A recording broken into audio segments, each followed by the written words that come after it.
Si tu veux comprendre comment la malhonnêteté te rendra misérable dans ta vie, écoute cette histoire. Il était une fois un fermier qui vendait chaque jour 1 kilo de beurre à un boulanger. Après plusieurs mois, le boulanger se mit à peser systématiquement le beurre qu'il achetait au fermier. Il voulait s'assurer que c'était bien la bonne quantité de beurre qu'il recevait chaque jour. Il ne voulait pas en perdre une miette. Malheureusement, le boulanger se rendit compte qu'il ne recevait pas exactement 1 kilo de beurre, mais 900 grammes. Il perdait donc à chaque fois 100 grammes sur ses achats. Ce n'était pas négligeable. Le commerçant était très en colère. Il se sentait floué dans tous les sens du terme. C'est alors qu'il décida d'assigner le fermier en justice. Il ne pouvait tolérer un tel comportement malveillant. Les deux hommes se retrouvèrent alors au tribunal et un des juges demanda au fermier comment il pesait le beurre qu'il proposait à la vente. Le fermier lui répondit la chose suivante. « Votre honneur, je n'ai pas d'outils qui me permettent de peser exactement la quantité de beurre que je vends. Cependant, j'ai une balance artisanale que mon grand-père m'a léguée. Je l'utilise systématiquement lorsque je vends du beurre au boulanger. » Le juge reprit et lui dit la chose suivante. « Donc si je comprends bien, vous faites totalement confiance à la balance que votre grand-père vous a léguée sans même vérifier si elle fonctionne toujours.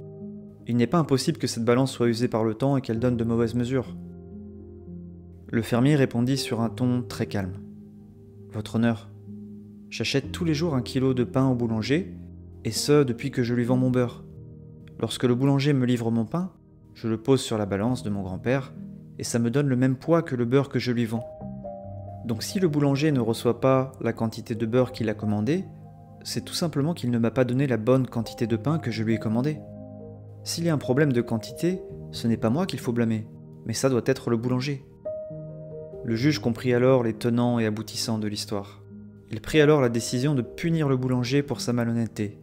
C'était bien le commerçant qui avait essayé de flouer le pauvre fermier en premier. Moralité de l'histoire ? Dans la vie, nous obtenons tous ce que nous donnons aux autres. Si tu essaies d'arnaquer ton prochain, alors tu seras arnaqué en retour. Si tu es honnête avec les autres, alors tu récolteras de l'honnêteté et de la bienveillance en retour. Finalement, c'est la loi du karma. Ce que tu donnes, tu le reçois. Si tu fais de bonnes actions, tu ne peux récolter que de bonnes choses dans ta vie. Si tu es vicieux et que tu essaies de flouer quelqu'un, un jour ou l'autre, de mauvaises choses risquent de t'arriver. Plus tu es honnête et droit dans ta vie, et plus facilement tu n'auras des relations de confiance avec les autres. Mais ne sois pas honnête pour juste ressentir l'amour et la confiance des autres. Fais-le aussi et surtout pour toi. C'est en étant honnête et droit dans tes bottes que tu prends naturellement confiance en toi et que tu accordes plus facilement ta confiance en ton prochain. L'honnêteté est toujours la meilleure voie à emprunter, particulièrement si tu souhaites que les autres te fassent confiance. Donc si tu ne veux pas être arnaqué ou trahi par quiconque, sois déjà honnête et droit dans ta vie. C'est en adoptant cet état d'esprit que tu te construiras une vie heureuse et saine.